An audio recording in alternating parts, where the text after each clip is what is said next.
Kadang-kadang saya menerima email dari mahasiswa yang sudah menerima beasiswa LPDP, jadi sudah ada funding. Jadi itu atraktif untuk saya karena funding sudah ada, tapi itu susah ya kan?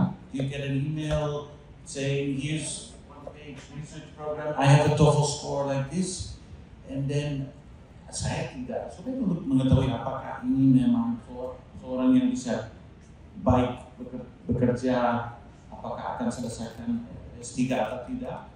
So you email, I try to do a Zoom call, but it's very difficult. And then indeed, if I have a recommendation, gives more reassurance that ini memang orang baik. And what I try to do when I have research funding is try to set up collaborative research with researchers here in Indonesia. So, for example, we just did a research project on the Pilkada elections, and a team of 14 researchers was following candidates on this election. Dari sini saya dapat info yang baik. Apakah ini orang yang bisa melakukan fieldwork, bisa mengerti literatur, can write a good report.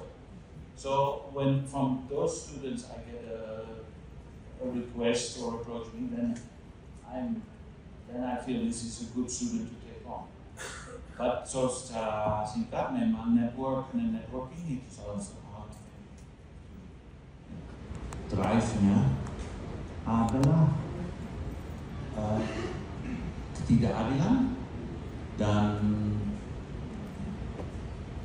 rasa bahwa dengan research saya bisa kasih suara kepada orang yang bersulit untuk bersuara. Ini justru kalau ilmu sosial. Saya meneliti sengketa lahan di antara perusahaan sawit dan masyarakat desa di beberapa provinsi di Indonesia, dan itu justru masalah yang bersentuh kesejahteraan masyarakat dan yang bersentuh dengan ketidaksetaraan kekuasaan. So ada perusahaan yang sangat kuat yang punya hubungan baik dengan yang berkuasa. Jadi dengan research saya melakukannya dengan harapan saya bisa membantu untuk meratakan, to equalize the balance of power a little bit, and to provide an avenue for solving these conflicts in a way that limits the damage. So in the end, to write something to address real life problems that people face, and to, in my field, to level the power field, to be on the side of the marginalized and speak truth to power. That is my I think motivasi tertinggi. I really like the aspect of doing field work, analyzing and thinking about the findings and the writing. But when it comes to analysis, saya mau tambah sedikit terkait kinerja tim. Karena kalau kita membahas produktivitas, menurut saya ada satu secret sauce, secret ingredient that is penting untuk dibahas, and that is criticism from your colleagues and open discussion with colleagues. Saya pernah selama 2 bulan visiting scholar in Yale University in Amerika Serikat, tinggi skornya di ranking ini.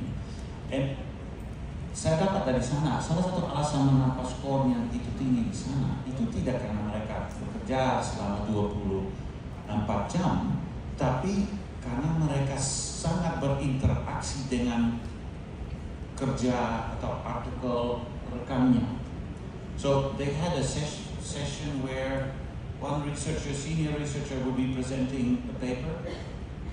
All the colleagues had read the paper, and selama 1 jam mereka kritikan terus. Oh, this aspect not right, you missed this book, you should read this article, this statistic is wrong, regression analysis you should do differently. After 1 hour, the whole paper was but that it can be annoying, bisa iri kan, sangat kritik dari mereka. But it's also a way to get to a high quality level and to get ideas and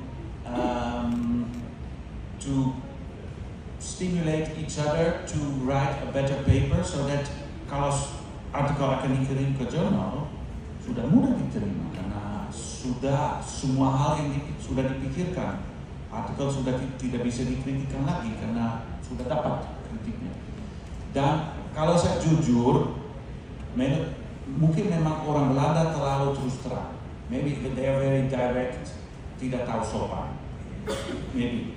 Tapi dibaliknya orang akademis di Indonesia saya lihat agak sopan, agak sungkan. Jadi justru kalau ada hierarkis, kalau profesor menampilkan paper, mahasiswa S3 merasa tidak enak kritikan, dan di antara rekan juga sulit untuk tidak setuju.